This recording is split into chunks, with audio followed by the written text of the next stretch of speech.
हाय, आपके साथ मैं हूँ Surabhi Sharma. India TV YouTube channel subscribe करिए, बेल आइकन दबाएं। नमस्कार, आज की बात में आपका स्वागत है। आज देश की बेटियों पर गौरव करने का दिन है। आज अपने देश की बेटियों को सलाम करने का दिन है। आज सुबह खेल के मैदान में हमारे देश की बेटियों ने नया इतिहास रच दिया। बेटियों ने साबित कर दिया कि जिद के आगे जीत है। ओलंपिक में पहली बार महिला हॉकी टीम सेमीफाइनल में पहुंची। और ये सही है कि अभी हमारी टीम ने कोई मेडल नहीं जीता है, सिर्फ हॉकी में एक मेडल की उम्मीद दिखाई दी है, लेकिन बेटियों ने 135 करोड़ हिंदुस्तानियों का दिल जरूर जीत लिया। महिला हॉकी टीम ने जो कारनामा किया उसकी उम्मीद किसी को नहीं थी। मुकाबला तो ऑस्ट्रेलिया से, कोई सोच भी नहीं सकता था इंडिया की महिला हॉकी टीम वर्ल्ड चैंपियन के दावेदार ऑस्ट्रेलिया को हरा देगी। लेकिन हमारी बेटियों ने वो कमाल करके दिखाया जो अब से पहले कभी नहीं हुआ था। 40 साल बाद ओलंपिक में भारत की विमेन हॉकी टीम सेमीफाइनल में पहुंची। और जब हमारे कमेंटेटर्स ये बता रहे थे तो रोने लगे, उनकी आंखों से आंसू बहने लगे, आवाज भर आ गई। पूरे देश में लोगों ने जश्न मनाया। कमाल का क्षण था। लेकिन सबसे बड़ी बात है कि हमारी टीम की लड़कियां जिन हालातों से निकलकर, जिस संघर्ष से, जिन परिस्थितियों का मुकाबला करके इस मुकाम तक पहुंची, वो काबिल तारीफ है। वो देखकर अपनी टीम पर और भी गर्व होता है। इंडिया टीवी की टीम ने इन लड़कियों के घर की, परिवार की, बैकग्राउंड की जमकर तहकीकात की।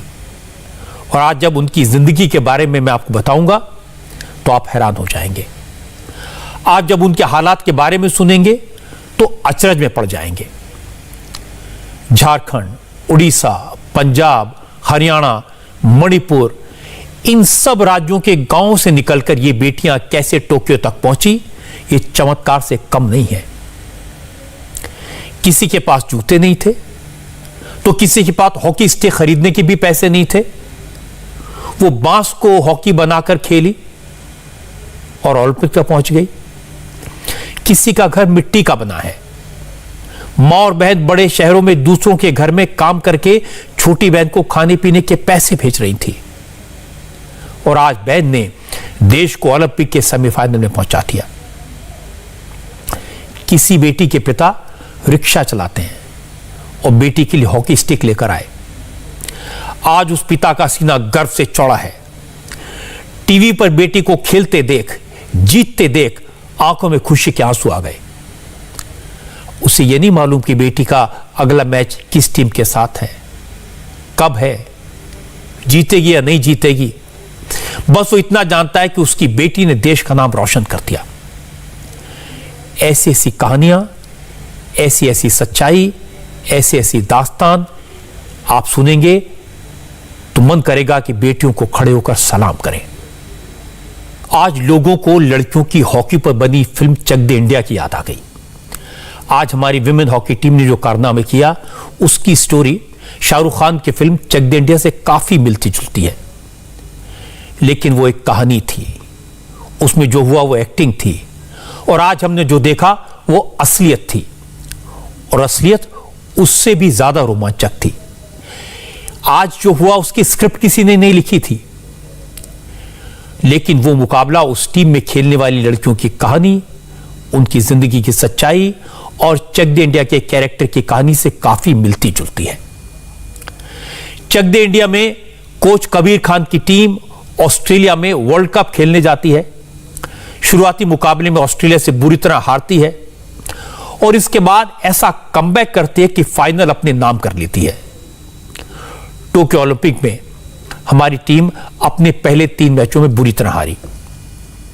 पहला मुकाबला नीदरलैंड से था। यह मैच हमारी टीम 5 गोल से हारी। इसके बाद जर्मनी और फिर ब्रिटेन ने भी भारतीय टीम को हरा दिया। सबका दिल टूट गया, उम्मीदें टूटने लगी। लेकिन कोच ने इंस्पायर किया, टीम को फिर से खड़ा किया और टीम ने बाउंस बैक किया।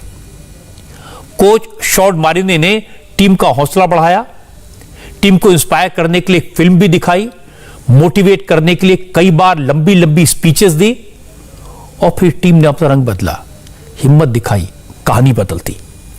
पहले आयरलैंड को हराया, फिर साउथ अफ्रीका को धूल चटाई और क्वार्टर फाइनल में पहुंचे।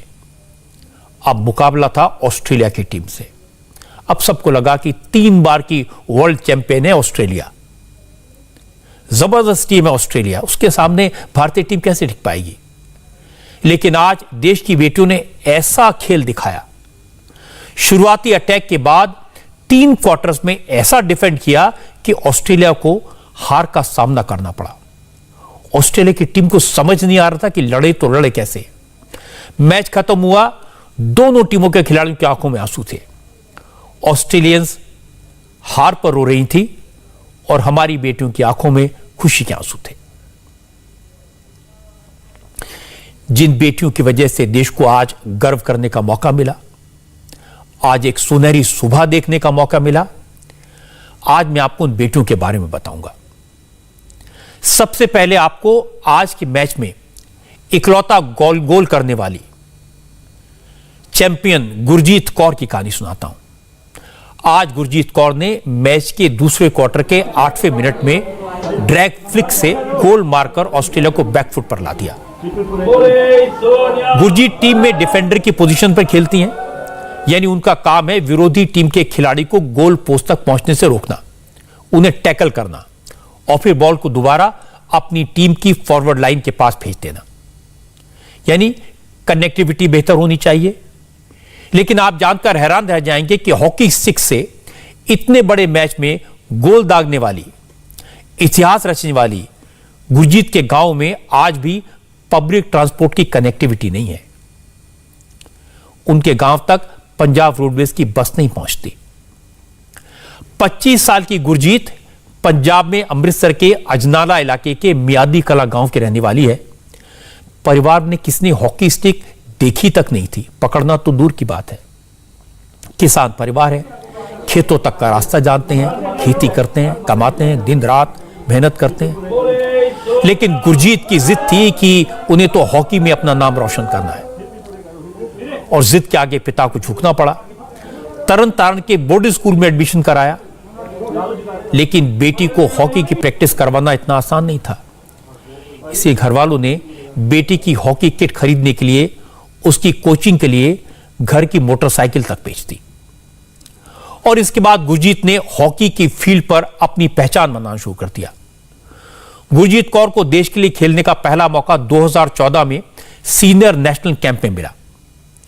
हालांकि वो टीम में अपनी जगह पक्की नहीं कर पाई, लेकिन 3 साल बाद 2017 में गुरजीत इंडियन टीम का हिस्सा बनी और तब से टीम के साथ बनी हुई है। आज गुरजीत के घर में जश्न है, लेकिन परिवार की आंखों में आपको गुरजीत की मेहनत, गुरजीत की लगन, तपस्या और त्याग दिखाई देगी।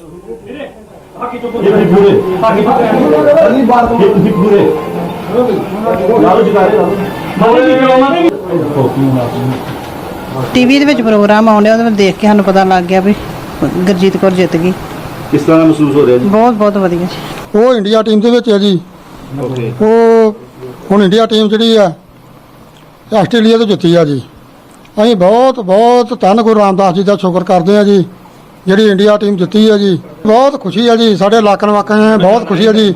ਸਾਡਾ ਹੁਣ ਨਗਰ ਆਇਆ ਜੀ, ਵੀਰ ਕਬੱਡੀ ਪਲੇਅਰ ਵੀ ਆਏ ਨੇ, ਨੰਬਰਦਾਰ ਸਾਹਿਬ ਵੀ ਆਏ ਨੇ ਜੀ।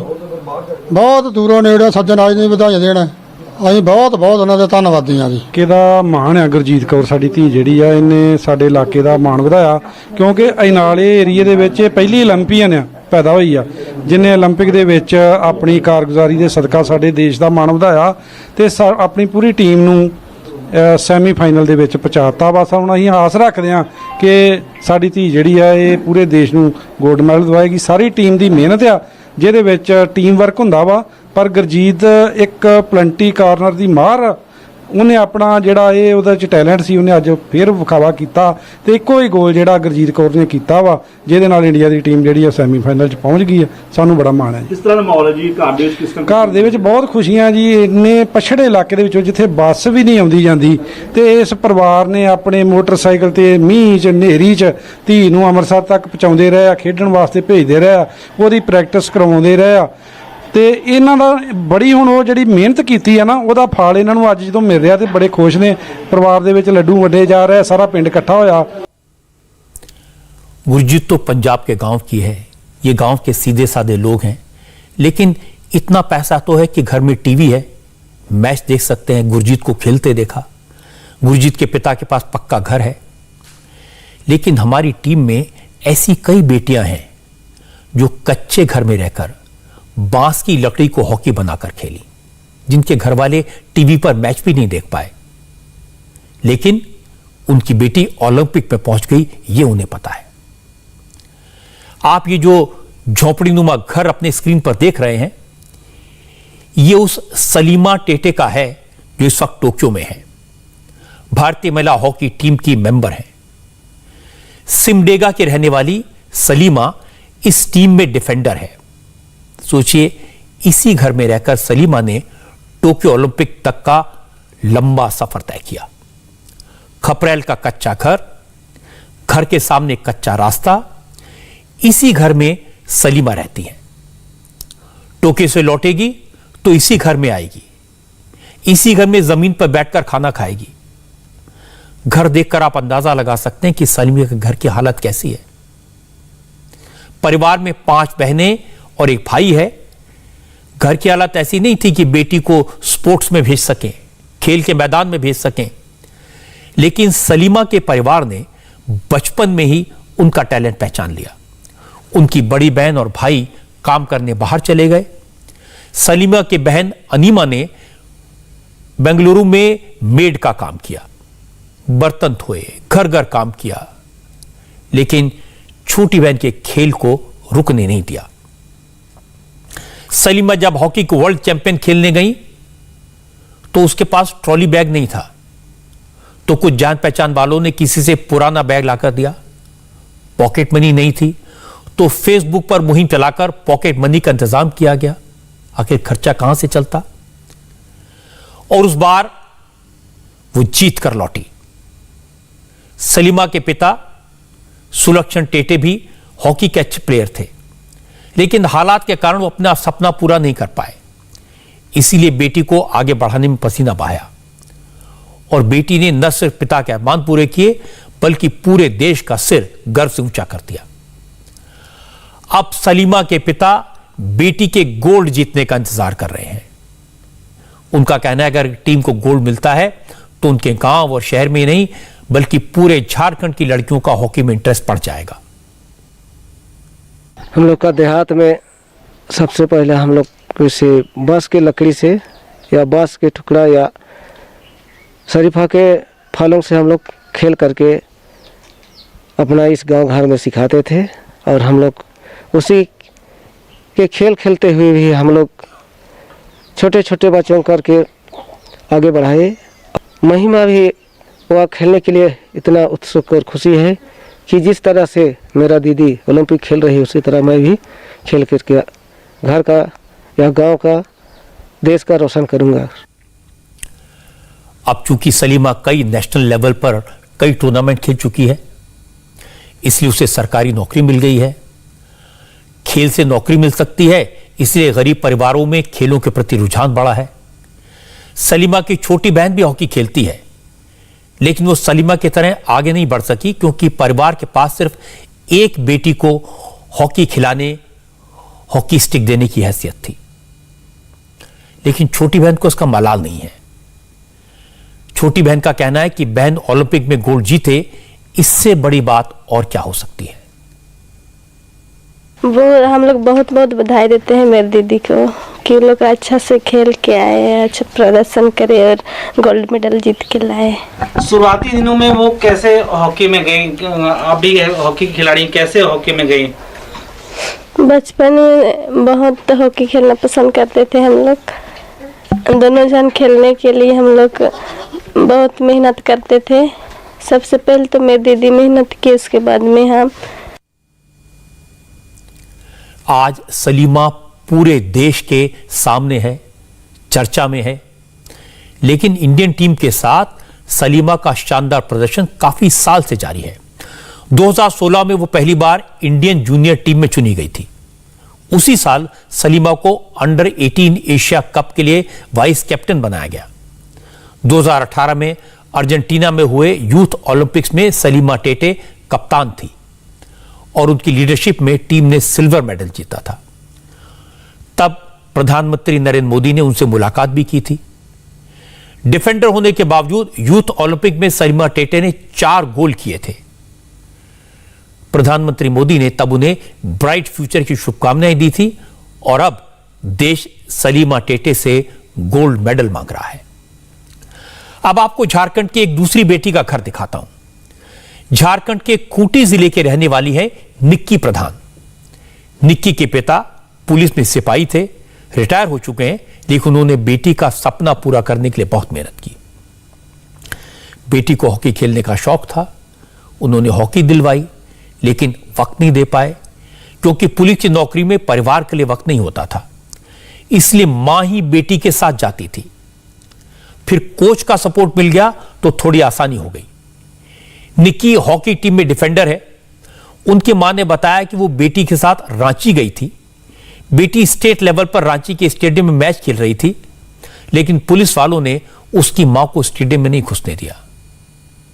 मां ने बार बार बताया कि उनकी बेटी मैच खेल रही है, लेकिन किसी ने उनकी बात पर यकीन ही नहीं किया।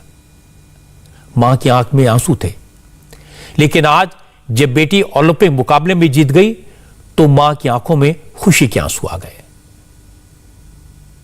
बचपन से हमरे के बहुत मेहनत कर ली, अभी तक मेहनत हम कर रहे थे, लेकिन हम लोग को हमरे के खुशी लागत है। खन आगे तो हमरे मेहनत कर रहे, एखन अपने मेहनत करत है तो सबकर लिए खुशी का बात है। सेमीफाइनल पहुंच जा है, उकर ले और मेहनत बहुत सुंदर से करो, आगे गोल्ड मेडल लेके आओ। हमरे तो उकर से कहा थे कि इतना आगे जाए के खुशी से तो जीत के आओ, और तो घर मिलो का सरकार का तरफ से, और अर्जेंटीना हम लोग के मिले चाहो तरह दूर जाए के गरीब घर छुआ है। कोई चीज मुड़ के भिंजाए के डरना नहीं। लड़ाई फाइनल हाँ तो जीत दूगो है कि मुहे जीत मुझसे होनी चली, लेकिन दूगो है। भगवान से प्रार्थना करत थी कि जीत के आओ, उतरे हमरे के खुशी है,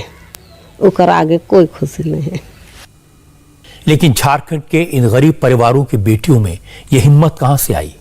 उनके हाथ में हॉकी स्टिक कैसे आई? कैसे उन्होंने हॉकी खेलना सीखा और हॉकी खेलकर वो हासिल क्या करना चाहती हैं? इसका अंदाजा निक्की प्रधान के कोच की बातें सुनकर लगेगा। निक्की प्रधान के कोच हैं दशरथ महतो। दशरथ महतो ने कहा कि ये बहुत गरीब घर की लड़कियां हैं, उनके पास ना रहने को पक्का घर है, ना खाने को अच्छा खाना, ना डाइट है, ना प्रैक्टिस की जगह। शुरू में तो बांस की लकड़ियों से हॉकी और बॉल बनाकर खेलते थे। कोच ने बताया कि लड़कियां खेलों में इसलिए जाती हैं, हॉकी स्टिक इसलिए पकड़ती हैं ताकि उन्हें सरकारी नौकरी मिल जाए, वो परिवार के लिए 2 वक्त की रोटी कमा सकें। दशरथ महतो ने कहा इस बार तो बेटू ने कमाल कर दिया, ओलंपिक में ऐसी दहाड़ मारी कि झारखंड की कई लड़कियों के लिए हॉकी खेलने का रास्ता खोल दिया। जब देखता है कि कोई नया काम हो रहा है तो आदमी दूसरा देखता है तो हंसता है कि ये क्या करेगा, ये क्या कर रहा है, ये पागल है, ऐसा टाइप का आदमी करता है।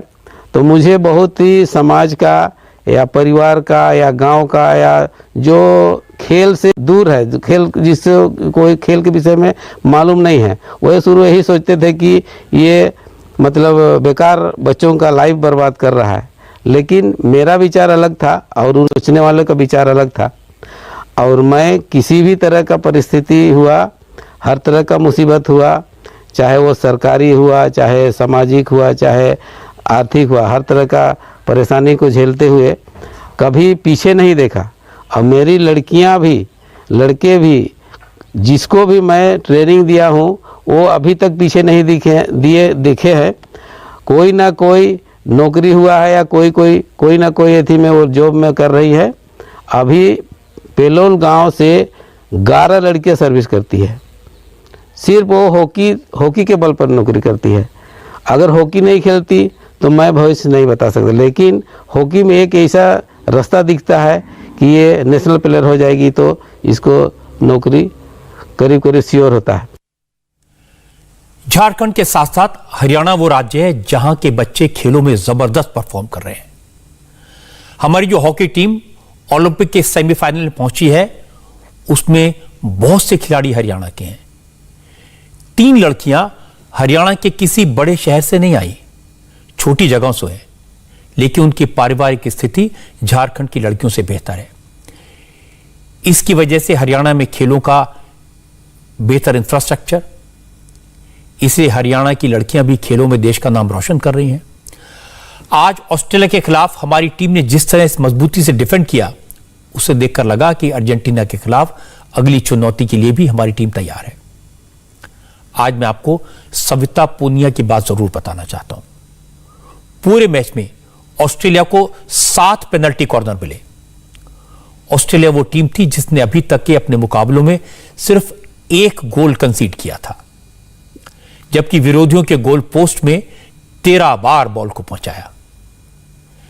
जबकि हमारी टीम ने तो टूर्नामेंट में 14 गोल कंसीड किए थे, यानी 14 बार विरोधी टीम ने हमारे खिलाफ गोल दागा था। लेकिन आज के मैच में गोलकीपर सविता पूनिया दीवार बनकर खड़ी हैं। ऐसी जमी 60 मिनट के खेल के दौरान ऑस्ट्रेलिया के 7 पेनल्टी कॉर्नर को बड़ी कामयाबी से डिफेंड किया और इसके अलावा 2 फील्ड गोल भी रोके। जिस वक्त आखिर के 2 क्वार्टर्स में ऑस्ट्रेलियन टीम डोमिनेट करके खेल कर रही थी, ऑफेंसिव पर थी, लगातार हमले कर रही थी, उस दौरान हमारी टीम का डिफेंस काफी सॉलिड था। कोई कंफ्यूजन नहीं था, कोई भी खिलाड़ी ज्यादा देर तक बॉल अपने पास नहीं रोक रहा था। मजबूत पास और स्ट्रॉन्ग गोलकीपिंग की बदौलत हमारी women's hockey team Olympic medal के करीब पहुंच गई। आज सविता के घर भी जश्न का माहौल है। सविता हरियाणा के सिरसा में जोधका गांव की रहने वाली है। गांव वाले आकर परिवार को बधाई दे रहे हैं। माता पिता इस वक्त में यह नहीं सोच रहे कि आगे क्या होगा, क्योंकि फिलहाल वो इस पल को सेलिब्रेट करना चाहते हैं, जिसे सेलिब्रेट करने का मौका मिला, वो मौका जो उनकी बेटी ने उन्हें दिया। लगभग 18-20 साल की जर्नी होगी श्वेता की हॉकी में। मेरे लिए आज सबसे बड़ा दिन है कि हमारी भारतीय महिला हॉकी टीम इतना अच्छा खेल के आज उस मुकाम पे पहुंची है जिसने इतिहास रचा है, और उसमें श्वेता भी भागीदार है और उसका भी आज एक मेन रोल रहा है हमारी टीम को विजयी दिलवाने। उम्मीद पूरी है, हम भी आश्वस्त, और टीम का भी कॉन्फिडेंस लेवल बहुत हाई है, मोरल बहुत हाई है उनका, उनमें कहीं झिझक नहीं है। उनके पास कल अपनी रणनीति बनाने के लिए, रेस्ट करने के लिए कल का टाइम है उनके पास। तो जैसा उनके कोचेज और टीम मैनेजमेंट उनको जैसा गाइड करेंगे वो उसी हिसाब से खेलेंगे, और मैं पूरा आश्वस्त हूँ कि हमारी टीम जो अब सेमीफाइनल होने वाला है परसों 4 तारीख को, उसमें भी जीतेगी और फाइनल खेलेगी, और फाइनल में भी उम्मीद करते हैं कि हमारी भारतीय महिलाओं की टीम गोल्ड लेके आएगी। आज अगर मैं आपको रानी रामपाल की, उसके स्ट्रगल की, उसकी कामयाबी की, उसकी सफलता की बात नहीं बताऊंगा तो जीत की यह कहानी अधूरी रह जाएगी। रानी रामपाल भारतीय महिला हॉकी टीम की कप्तान, जुझारू प्लेयर, और ऐसा शायद ही कोई अवार्ड है जो रानी के घर की दीवारों पर ना दिखाई दे। पद्मश्री से सम्मानित हैं, राजीव गांधी खेल रत्न अवार्डी हैं। पिछले साल वो world games athlete of the year का खिताब पाने वाली पहली हॉकी खिलाड़ी बनी थी। लेकिन हरियाणा के शाहबाद के रहने वाली रानी रामपाल का हॉकी खेलना और फिर टीम इंडिया को लीड करना, यह अपने आप में बहुत बड़ी बात है। रानी रामपाल के पिता रिक्शा चलाते थे, भाई कारपेंटर का काम करता था। घर में 2 वक्त की रोटी का इंतजाम करना अपने आप में बड़ा चैलेंज था। पिता को 80 रुपए दिहाड़ी मिलती थी, 80 रुपए रोज। मां दूसरों के घरों में मेड का काम करती थी। कई दिन ऐसे थे जब सिर्फ 2 वक्त का खाना नसीब होता था। अगर बारिश आ जाए तो फिर पूरा का पूरा घर पानी में डूब जाता था, छत टपकती थी। ऐसे हालात में, ऐसे संघर्ष में जब बेटी ने कहा हॉकी खेलना है, तो घर वालों की नाराजगी, घर वालों का विरोध नॉर्मल बात थी। माता पिता ने समझाया कि हमारे ऐसे हालात नहीं है कि हम हॉकी खिला सकें, हमारे पास इतने पैसे नहीं है कि हम तुम्हारी ट्रेनिंग करवा सकें, अच्छी डाइट का इंतजाम कर सकें, यह मुमकिन नहीं है। सोचिए, घर की हालत ऐसी थी कि एक हॉकी स्टिक की तो बात ही छोड़ दीजिए, एक अलार्म क्लॉक तक वहां नहीं था, वो घड़ी नहीं थी जिसमें अलार्म लगता हो। लेकिन जब रानी को पता चला उनके स्कूल में राइटिंग कंपटीशन में फर्स्ट प्राइज के तौर पर अलार्म क्लॉक मिलनी थी, तो उसने इसके लिए बहुत मेहनत की, फर्स्ट प्राइज जीता। घर पर वो अलार्म वाली घड़ी लेकर आई और एक इंटरव्यू में सारी बातें रानी रामपाल उनके परिवार वालों ने बताई। घर वालों का कहना है कि जब रानी ने हॉकी खेलने की जिद की तो परिवार की तरफ से, बिरादरी की तरफ से, रिश्तेदारों की तरफ से बहुत ऑब्जेक्शन हुआ। लोग कहने लगे कि घर की लड़की शॉर्ट्स पहनकर हॉकी लेकर कैसे बाहर निकलेगी, मैदान में जाना तो काफी दूर की बात है। लेकिन रानी को इन सारी बातों की परवाह नहीं थी, जिद थी। उन्होंने पहले टूटी हुई हॉकी से खेलना शुरू किया, डिटर्मिनेशन था। सीनियर खिलाड़ियों से उनकी पुरानी हॉकी उधार ले ली, उधार की हॉकी लेकर खेलना शुरू किया। आज के जमाने में ओलंपिक के खिलाड़ियों की डाइट का पूरा हिसाब किताब रहता है, कितने कार्ब्स, कितना फैट, कितनी कैलोरीज, पूरा चार्ट मेंटेन किया जाता है, डाइट प्लान को फॉलो करना पड़ता है। लेकिन रानी रामपाल तो हॉकी के मैदान में जेब में चने रखकर प्रैक्टिस करती थी। जरा कल्पना कीजिए रानी का सफर कैसा संघर्ष भरा रहा होगा। उन्होंने एक इंटरव्यू में यह भी बताया था कि जब ट्रेनिंग के लिए एकेडमी जाती थी तो उस वक्त हर खिलाड़ी से कहा जाता था कि 500 मिलीलीटर दूध पीना है। लेकिन परिवार की हालत ऐसी नहीं थी कि रोज आधा लीटर दूध बेटी को दिया जा सके, इसलिए रानी रामपाल 200 मिलीलीटर दूध में पानी डालकर उसे 500 मिलीलीटर बनाती थी और फिर उसे पीकर हॉकी के मैदान में ट्रेनिंग करती थी। आज इन सब बातों को उनके पिता रामपाल याद करते हैं, इमोशनल हो जाते हैं। जैसा बेटी ने इतिहास रचा है, सबकी बेटियां रची हैं ऐसा इतिहास। हमें तो बहुत खुशी है इस चीज़ की, जिसने अपना भी नाम रोशन किया और सारी इंडिया की नाम रोशन किया उसने। तो सबकी बेटियां ऐसे करें। देखो बात ऐसे है, हार जीत तो बनी हुई है, कोई ये तो कहता नहीं भी मैं हारूं, लेकिन लड़की के तो बार बार ये बयान थे कि जिस टाइम ओलंपिक के लिए यहाँ से गई थी कि पापा हमने मेडल जीत के आना है और देश की जोड़ी में पाना है। उसकी तो यही आवाज़ थी और अब भी उसकी यही आवाज़ है कि आगे भी हमें जो पहुँचना है तो मेडल लेके ही कोशिश करनी है आने की। तो सारे हम पहले बेटियों को बोझ समझते थे कि ये बोझ हो गया, बेटी जामगी, पेट में मरवा दी या ऐसी वैसी बात कर दी। बेटियां बोझ नहीं हैं, बेटियां आज बेटों से ऊपर हैं, जो चाहे बेटियां वो कर सकती हैं, बेटियां किसी से कम नहीं हैं। हम तो उम्मीद बहुत कुछ करते हैं जी बेटी से कि मेडल लेके आएगी, देश की जोड़ी में पाएगी, हमें बड़ी खुशी की बात है। आज रानी रामपाल हॉकी की दुनिया में एक बड़ा नाम है, ऐसा नाम जो यंगस्टर्स के लिए हीरो है, लोग उसे फॉलो करते हैं। यंगस्टर कहते हैं कि अब रानी रामपाल जैसी हॉकी खेलनी है। जरा सोच कर देखिए, ये सारी बातें सुनकर उस मां को कितनी तसल्ली मिलती होगी जिससे बार बार परंपरा के नाम पर, कम्युनिटी के नाम पर, गरीबी के नाम पर यह कहा जाता था बेटी को छोटे कपड़े पहनाकर बाहर क्यों भेजती हो। आज उसी मां ने कहा, जो लोग अब तक बेटी को खेलने से रोकते थे, अब वही लोग अपनी बेटियों को भी हॉकी एकेडमी में भेजने की बात करते हैं। अपनी बेटी को भी रानी रामपाल जैसा बनाना चाहते हैं। बचपन का तो वही था जो उसकी जिद के ऊपर होके खिलाई गई है। जहाँ मैं स्कूल जाती थी वहाँ और लड़कियाँ भी खेलती थी, तो उसने बहुत जिद करी इसके बारे में भी मम्मी हमको हॉकी खेलना जरूरी। मैं कहा बेटे हम वहाँ गरीब परिवार के हम कहाँ हॉकी खिला सकते हैं बच्चे को। और भाई बंदा ने भी बहुत त्रास करे इस बात के लिए, जो लड़की को हॉकी खिलाते हैं भी लड़की को बाहर कैसे भेजेंगे। तो आज उन्होंने अपनी लड़कियां हॉकी में डाल दी, भी जैसी रानी लड़की खेल का नाम रोशन कर रही है, तो हमारे बच्चे भी ऐसे करा, अच्छा खेलना, अच्छा आगे बढ़ना, मेडल लेके आना।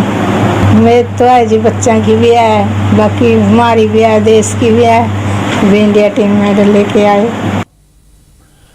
गांव से गरीबी से उठने वाली, संघर्ष की जिंदगी जीकर हॉकी प्लेयर बनने वाली एक और प्लेयर है वंदना कटारिया। वंदना के घर की हालत अब पहले से बहुत बेहतर है, लेकिन बचपन में इस खिलाड़ी के पास हॉकी स्टिक नहीं होती थी। उसने पेड़ की टहनी से हॉकी खेलना शुरू किया था। वंदना कटारिया हरिद्वार के छोटे से गांव रोशनाबाद की रहने वाली है। टीम इंडिया की बेहतरीन फॉरवर्ड खिलाड़ी। वंदना की काबिलियत का अंदाजा आपको उनकी क्वालिफाइंग राउंड के प्रदर्शन के बारे में जानकर लगेगा। वंदना ने साउथ अफ्रीका के खिलाफ मैच में 3 गोल दाग दिए। ओलंपिक में हैट्रिक लगाने वाली पहली महिला प्लेयर बनी। लेकिन वंदना का हॉकी खेलने का सफर आसान नहीं था। वंदना के परिवार में ज्यादातर लोग उनके हॉकी खेलने के खिलाफ थे। मां, भाई, बहन सब अपोज करते थे, लेकिन पिता ने सपोर्ट किया। पिता नाहर सिंह चाहते थे बेटी आगे बढ़े, अपने सपनों को पूरा करे, इसलिए पिता ने सपोर्ट किया और बेटी ने मेहनत में कोई कमी नहीं छोड़ी।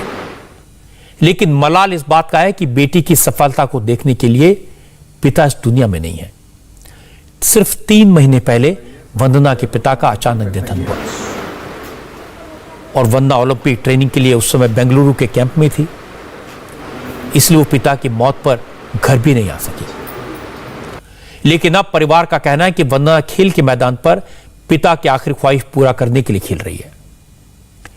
पिता की ख्वाहिश थी कि बेटी अपनी हॉकी स्टिक से पूरी दुनिया में नाम रोशन करे, अच्छा खेले, देश के लिए मेडल जीते। बहुत अच्छा लग रहा है कि वो इंडिया टीम में सेमीफाइनल में पहुंच चुके हैं और घर वालों को बहुत खुशी है। पापा का एक सपना था जो आज वो पूरा कर रही है। उसने जो है नाम रोशन किया है और हम चाहते हैं कि आने वाली जो जनरेशन है हमारी युवा, वो भी कुछ ऐसा करके दिखाएं। उनके लिए इंडिया सरकार कुछ ऐसा करे यहाँ पे रोशनाबाद में कि वो आगे बढ़ें, क्योंकि यहाँ पे जो है युवाओं के लिए इतनी फैसिलिटी नहीं है कि वो आगे बढ़ सके। वो लड़की ग्रोथ करके आगे बढ़ी है। हम इतना ऐसा महसूस कर रहे हैं कि खुशी के वजह से जो है हम बोल भी नहीं पा रहे हैं कि हमें कितनी खुशी है, हम वो खुशी जाहिर नहीं कर पा रहे हैं। ये पूरी टीम इंडिया की जो है लगन और मेहनत है सर, जो है वो इतना आगे तक पहुंच पाई। इतने संघर्षों से निकली हमारी लड़कियों की टीम ने आज सुबह जब ऑस्ट्रेलिया को हराया तो यह कोई फ्लूक नहीं था। यह जीत कोई बाई चांस नहीं मिली। जिस तरह से हमारी लड़कियों ने आज हॉकी खेली, वो सिर्फ एक जीतने वाली टीम ही खेल सकती थी। ये लड़कियां चैंपियंस की तरह खेली। ऑस्ट्रेलियन की विमेन टीम 3 बार वर्ल्ड चैंपियन रह चुकी है और हमारी टीम 40 साल से सेमीफाइनल के करीब भी नहीं पहुंच पाई।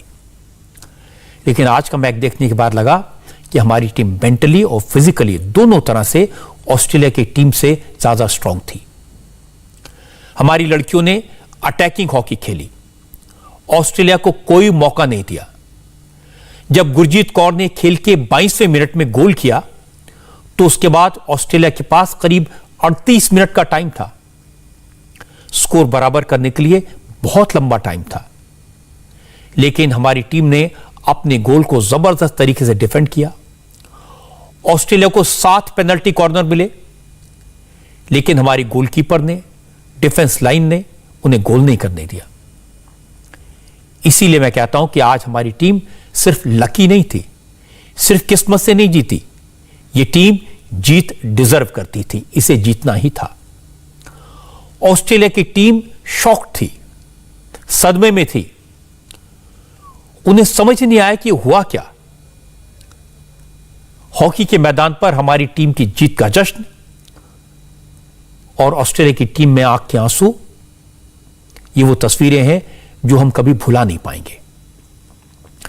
और ये जीत इसलिए ज्यादा खास है कि हमारी टीम लड़कर जीती। पूरे मैच के दौरान टीम इंडिया कभी भी कमजोर दिखाई नहीं दी। कई बार ऑस्ट्रेलियन टीम ने डोमिनेट करने की कोशिश की, लेकिन फॉरवर्ड लाइन ने, डिफेंस लाइन ने पूरा जवाब दिया। इस जीत की तस्वीरें, इस जीत की इमेजेस हमारे देश में हजारों लड़कियों को हॉकी खेलने की प्रेरणा देंगी, उन्हें इंस्पायर करेंगी। जब लड़कियां देखेंगी छोटे छोटे गांव से आई बेटियां, गरीबी और अभावों में पली बेटियां, लोगों के विरोध के बावजूद हॉकी खेलने मैदान में उतरी लड़कियां इतनी बड़ी जीत हासिल कर सकती हैं, तो सबका हौसला बढ़ेगा। इसीलिए आज की जीत, आज का दिन हमारी हॉकी के लिए बहुत बड़ा दिन है। आज जो हुआ उसका असर बहुत दूर तक होगा। और परसों जब हमारी टीम सेमीफाइनल में अर्जेंटीना के साथ खेलेगी, तो पूरा देश उनकी जीत के लिए दुआ करेगा। सब चाहेंगे हमारी हॉकी टीम इस बार मेडल लेकर लौटे, लेकिन मुझे लगता है कि अब ये टीम मेडल लाए या न लाए, इस टीम को तो हमेशा सर आंखों पर बिठाना होगा। क्योंकि आज की जीत ने जो संदेश दिया है, वो एक न एक दिन जरूर ऐसी टीम तैयार करने में मदद करेगी जो वर्ल्ड चैंपियन होगी, जो गोल्ड जीतेगी, जिसे कोई हरा नहीं पाएगा। खेल के मैदान से चलते हैं राजनीति के मैदान में। बिहार के मुख्यमंत्री नीतीश कुमार ने आज फिर बीजेपी को मुश्किल में डालने वाले बयान दिए। नीतीश के सियासी खेल की चर्चा करेंगे। आज बिहार के मुख्यमंत्री नीतीश कुमार ने एक बार फिर पलटी मारी। उन्होंने सियासी गोल पोस्ट पर एक साथ कई अटैक किए। पेगासस के इशू पर पार्लियामेंट में चर्चा की मांग को सपोर्ट किया, जासूसी के इल्जामात की जांच की जरूरत बताई, और फिर यह भी कहा कि जाति के आधार पर जनगणना होनी चाहिए। ये तीनों बातें ऐसी हैं जो बीजेपी को परेशान करेंगी और विपक्ष को ऑक्सीजन देंगी। क्योंकि पेगासस पर जांच की मांग को लेकर विपक्ष पार्लियामेंट में लगातार हंगामा कर रहा है। 2 हफ्ते से ज्यादा हो गए पार्लियामेंट इस इशू पर चलने नहीं दी। आज भी सरकार ने विरोधी दलों को मनाने की कोशिश की थी, लेकिन बात नहीं बन पाई। आज राजनाथ सिंह ने राज्यसभा में विपक्ष के नेता मल्लिकार्जुन खड़गे को फोन किया। खड़गे से सदन चलाने में सहयोग मांगा, लेकिन खड़गे ने कह दिया कि सरकार पेगासस पर चर्चा करवाए, सदन चलने लगेगा। ऐसे गर्म माहौल के बीच नीतीश कुमार ने बिल्कुल उसी तरह की बात की जैसी बात कांग्रेस और दूसरे विरोधी दल के नेता कर रहे हैं। एनडीए के सहयोगी हैं, उनकी सरकार बीजेपी के दम पर चलती है, लेकिन नीतीश कुमार ने विपक्ष के सुर में सुर मिलाया। नीतीश ने कहा कि पेगासस जासूसी मामले की बात कई दिन से हो रही है, इस पर सदन में चर्चा होनी चाहिए और जांच भी होनी चाहिए। उन्होंने कहा अगर सरकार पर लोगों के फोन टैपिंग के आरोप हैं तो सच सामने आना चाहिए। टेलीफोन टैपिंग की बात इतने दिनों से आ रही है, तो इस पर जरूर बात हो जानी चाहिए, चर्चा हो जानी चाहिए। इसमें तो पहले ही दिन पूछे हैं। तो आजकल तो जानते नहीं है ये सब चीज, तो कई तरह से कौन कर लेगा। तो इसलिए इन सब चीज़ों पर तो पूरे तौर पर एक एक बात को देख करके उचित कदम उठाना चाहिए, मेरी समझ से। लेकिन क्या हुआ है क्या नहीं हुआ है, ये पार्लियामेंट में कुछ लोग बोल रहे हैं और समाचार पत्रों में आ रहा है, तो उसी को देखते हैं हम लोग। लेकिन जो कुछ भी है उसके पूरे तौर पर जांच करके या आखिर किसी को किस तरह से फ़ोन को लोग अपने ढंग से सुन रहे हैं या कुछ भी कर रहे हैं, उस पर कब्जा कर रहे हैं, क्या कर रहे हैं, ये तो पूरी बात आनी चाहिए। जब इतने दिनों से लगातार लोग बोल रहे हैं तो उसके बारे में निश्चित रूप से इस पर मेरी समझ से जांच कर लेना चाहिए, ताकि जो भी सच्चाई हो सामने आ जाए। नीतीश कुमार ने पहले भी घुमा फिरा कर कहा था कि पेगासस पर चर्चा होनी चाहिए, लेकिन पहले वो गोलमोल तरीके से बोल रहे थे। अब दिल्ली से लौटे, पटना पहुंचे और बड़े साफ साफ तरीके से कहा। एनडीए में रहकर ऐसा कहा तो इस बात के मायने तो लगाए जाएंगे। इसका असर भी दिखाई दिया। इधर नीतीश का बयान आया, उधर कांग्रेस ने रिएक्ट किया। अधीर रंजन चौधरी ने कहा कि बीजेपी की जिद के चक्कर में एनडीए टूट जाएगा। पहले शिवसेना अलग हुई, फिर किसानों के मुद्दे पर अकाली दल ने साथ छोड़ा, अब जासूसी के मुद्दे पर जेडीयू किनारा करेगा। जिस मुद्दे को लेकर सारे हिंदुस्तान नहीं बल्कि सारे विश्व में चर्चा हो रही है, उस मुद्दे को हम सदन के अंदर चर्चा करने में क्यों डरते हैं, ये जरूर आम लोगों के मन में ये आशंका पैदा करेंगे, अंदेशा पैदा होगी।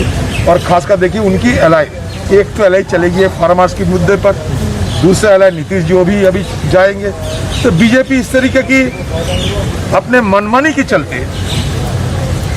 के चलते जो कदम उठा रहे हैं, उसके साथ धीरे धीरे उनके जो ये घटक जो पार्टियां हैं वो धीरे धीरे उनसे अलग होते रहेंगे। चूंकि नीतीश ने बयान दिया था, इसलिए आरजेडी को भी मौका मिला। मनोज झा ने कहा कि नीतीश एनडीए के साथ रहें या न रहें उससे कोई फर्क नहीं पड़ता। उन्होंने ये तो नहीं कहा कि एनडीए का साथ छोड़ दें, लेकिन कहा कि नीतीश ने बयान तो दे दिया, लेकिन बात तो तब है जब अपनी बात पर टिके रहें। मैं सिर्फ इस ईश्वर से दरखास्त करूंगा कि और उनसे भी आग्रह करूंगा कि वो इस मांग पर टिके रहें, किसी भय, किसी और फैक्टर के आधार पर कल को ये ना कहे कि मेरे बयान को तोड़ मरोड़ के पेश किया गया। मैं समझता हूँ ये अगर वो कायम रहते हैं तो लगेगा कि हाँ कुछ ना कुछ 2-4% अभी भी बचा हुआ है। बीजेपी के अलावा कोई बचे ही नहीं एनडीए के, ले दे करके नीतीश जी ही हैं और ये रिश्ता मजबूरी का रिश्ता है। अब इस मजबूरी के रिश्ते रिसने लगते हैं। जासूसी के अलावा दूसरा मुद्दा है जातिगत जनगणना का। बीजेपी और जेडीयू का रुख इस मुद्दे पर अलग है, ये सबको मालूम है, लेकिन नीतीश कुमार ने आज फिर इस मुद्दे को हवा दी और इस मामले को फिर से गर्म कर दिया। केंद्र सरकार पहले ही जातिगत जनगणना की मांग को पार्लियामेंट में खारिज कर चुकी है, लेकिन आज नीतीश ने कहा कि इस मुद्दे पर काफी पहले से बात हो रही है, जातिगत जनगणना होनी ही चाहिए, इससे समाज के हर वर्ग को फायदा होगा। और जेडीयू ने इस मुद्दे पर अपनी राय औपचारिक तौर पर बीजेपी को बता दी है। जो जातिगत जनगणना की बात की गई और 2019 में पास हुआ सर्वसम्मति से, और विधानसभा में 2020 में भी हुआ, उस दिन 19 में तो विधानसभा विधान परिषद दोनों जगह हुआ, ये सब वहाँ भेजा गया और इसके बारे में हम लोग बातचीत करते रहे, ऐसा नहीं है। लेकिन इसके बारे में जो विपक्ष की तरफ से एक सुझाव आया कि सब लोगों को मिल करके माननीय प्रधानमंत्री जी से मिलना चाहिए और ये कहना चाहिए, तो हमसे मिले, हमने कहा कि नहीं ठीक है, इसके लिए हम लोग करेंगे और आज ही हम सब लोगों से बात कर लेंगे और पत्र भेजने के लिए और फिर मिलने के लिए आग्रह करने का वो सब आज ही हमको करना, आज ही बात कर लेंगे। सभी कई दल के लोगों से बातचीत हो चुकी है और मेरे हिसाब से बीजेपी को भी इस बात के लिए इंटीमेट किया जा चुका है।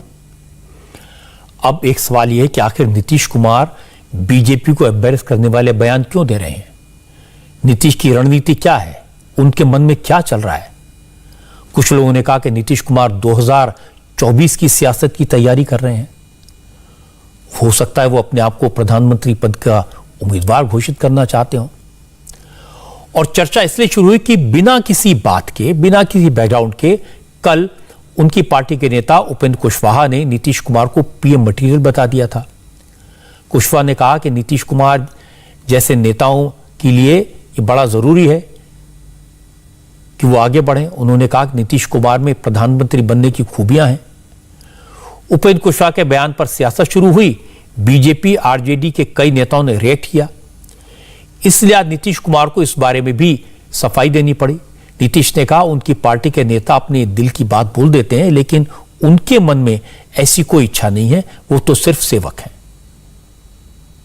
वो अपने पार्टी के साथ ही कुछ भी बोल देते हैं, लेकिन हमारे बारे में सब बोलने की कोई जरूरत नहीं। हम तो सेवक हैं, सेवा कर रहे हैं और कोई बात नहीं है। हमारे मन में कोई आकांक्षा नहीं, कोई इच्छा नहीं। हालांकि बीजेपी के नेताओं ने साफ कर दिया कि प्रधानमंत्री पद की अभी 10-15 साल तो कोई वैकेंसी नहीं है, तो नीतीश कुमार इस बारे में ना सोचें। लेकिन नीतीश कुमार की राजनीति का इतिहास अगर देखेंगे तो वो मौका देखकर पाला पलटने वाले नेता रहे हैं। इसलिए जब भी नीतीश कुमार अपनी चाल बदलते हैं तो शक होता है। और यह सही है कि नीतीश कुमार मुख्यमंत्री बने रहने के लिए पूरी तरह बीजेपी पर डिपेंडेंट हैं और वो एनडीए में टिके रहेंगे। लेकिन वो दिल्ली आकर चौटाला से मिले, उन्होंने नीतीश को पीएम मटीरियल बताया। इसके बाद उपेंद्र कुशवाहा में उसी तरह का जब बयान दिया और नीतीश ने इस बयान का बड़ा खुलकर खंडन तो नहीं किया। इसका मतलब नीतीश चाहते हैं कि किसी तरह से उनके नाम पर चर्चा होती रहे। और चर्चा कराने के लोग क्या क्या करते हैं, यह आज लालू और मुलायम की मीटिंग से भी पता चला। जेल से छूटने के बाद दिल्ली में इलाज करा रहे लालू प्रसाद यादव आज अचानक मुलायम सिंह यादव से मिलने उनके घर पहुंच गए। अखिलेश यादव ने दोनों नेताओं की मीटिंग की तस्वीर ट्विटर पर शेयर की, जिसकी काफी चर्चा हुई। मुलायम सिंह काफी वक्त से बीमार चल रहे हैं। आज तस्वीर में भी मुलायम कमजोर दिखाई दे रहे हैं, क्योंकि अब बिहार में न लालू का वो सर्राह जो हुआ करता था, न मुलायम सिंह का यूपी में। इसलिए इन तस्वीरों की चर्चा कितनी भी हो, मुझे नहीं लगता कि इस मीटिंग का कोई बहुत राजनीतिक मकसद है। दोनों नेता एक दूसरे को अच्छी तरह जानते हैं, एक दूसरे की काफी रिस्पेक्ट करते हैं। और मेरी प्रार्थना है कि लालू यादव और मुलायम यादव जल्दी से पूरी तरह स्वस्थ हों, दीर्घायु हों। एक बात और है, जब से दिल्ली में शरद पवार लालू से मिले हैं और ममता ने दिल्ली का दौरा करके ऑपोजिशन पार्टीज को एकजुट करने की कोशिश की है, तब से राहुल गांधी कुछ ज्यादा एक्टिव हो गए हैं। राहुल गांधी ने कल 14 विरोधी दलों के नेताओं को चाय पर बुलाया है। राहुल की टी पार्टी कल सुबह 9:30 बजे दिल्ली के कॉन्स्टिट्यूशन क्लब में होगी। सबको इन्विटेशन भेजे जा चुके हैं। मल्लिकार्जुन खड़गे ने बताया कि विरोधी दलों को फ्लो लीडर्स के साथ और उनकी पार्टियों के एमपीज के साथ राहुल गांधी की चाय पार्टी होगी। हालांकि राहुल गांधी की इस टी पार्टी का इन्विटेशन तृणमूल कांग्रेस को भी दिया गया है, लेकिन नोट करने वाली बात है कि पिछले हफ्ते राहुल गांधी ने जब विरोधी दलों की मीटिंग बुलाई थी, उसमें ममता की पार्टी का कोई एमपी नहीं पहुंचा था। कल पहुंचेगा या नहीं, अब यह कल सुबह पता चलेगा। राहुल कल ऑपोजिशन लीडर से क्या बात करेंगे, यह भी कल पता चलेगा। लेकिन ममता ने खेला शुरू कर दिया है। और कोलकाता पहुंची ममता बनर्जी ने आज एक अच्छा काम किया। उन्होंने पूरे देश में खेला होबे का नारा दिया और कोलकाता में खेला होबे प्रोग्राम लॉन्च कर दिया। अब बंगाल में हर साल 16 अगस्त को खेला होबे दिवस मनाया जाएगा। इस प्रोग्राम के तहत ममता सरकार बंगाल के उन 330 फुटबॉल क्लब्स को फुटबॉल बांटेगी जो इंडियन फुटबॉल एसोसिएशन के मेंबर हैं। आज इसकी शुरुआत हुई। ऐसे हर क्लब को 10 फुटबॉल दिए गए। ममता बनर्जी ने कहा कि ग्रामीण इलाकों में फुटबॉल प्लेयर्स और कोचेस को 1 लाख फुटबॉल बांटे जाएंगे। ममता बनर्जी ने कहा कि खेला होबे दिवस पर होने वाले फुटबॉल मैच में हिस्सा लेने वाली टीमों को 15,000 रुपए दिए जाएंगे। बात स्पोर्ट्स की थी, लेकिन ममता ने खेल को सियासी रंग भी दिया। ममता ने कहा कि बंगाल से शुरू हुआ खेला होबे नारा पूरे देश में गूंजेगा। ছোটখাটো একটা খেলা খেলা হয়ে গেল, খেলা খেলা খেলা হবে, কি খেলা হবে, খেলা হবে, খেলা হবে। জয় হিন্দ, বন্দে মাতরম, জয় বাংলা, খেলা হবে। এবং আমি মনে করি খেলা হবে এই স্লোগানটা যদি চিরস্থায়ী করতে হয়, বিভিন্ন খেলার মাধ্যমে, বিভিন্ন কর্মসূচির মাধ্যমে খেলা হবে, এই স্লোগানটাকে কার্যকরী করতে হবে। पश्चिम बंगाल में फुटबॉल बहुत पॉपुलर गेम है और आपको याद होगा कि जब पश्चिम बंगाल में चुनाव हो रहा था, ममता बनर्जी हर वक्त हाथ में फुटबॉल लिए रहती थी, चाहे वो व्हील चेयर पर थी, लेकिन फुटबॉल दिखाई देती थी। और अब मुख्यमंत्री बनने के बाद ममता ने फुटबॉल को प्रोत्साहन देने के लिए जो काम किया है, ये अच्छा काम है। गांव में रहने वालों को, कोचेस को, फुटबॉल क्लब्स को अगर वो मदद देंगी तो इसका अच्छा असर होगा। आज हॉकी में हमारे प्लेयर्स देश का नाम रोशन कर रहे हैं। मुझे यकीन है एक दिन जरूर आएगा जब फुटबॉल में भी हमारे प्लेयर्स देश को मेडल दिलवाएंगे, नाम रोशन करेंगे। अब वक्त है आज की स्पेशल रिपोर्ट का। पाकिस्तान के वजीर आजम इमरान खान ने भारत के बारे में ऐसी क्या बात कह दी जिसे सुनकर पूरा पाकिस्तान उनका मजाक बना रहा है। हाय, आई एम सुरभि शर्मा। खबरों से अपडेट रहने के लिए India TV YouTube channel subscribe करिए, साथ में बेल आइकन जरूर दबाएं। जुड़े रहें इंडिया टीवी के साथ।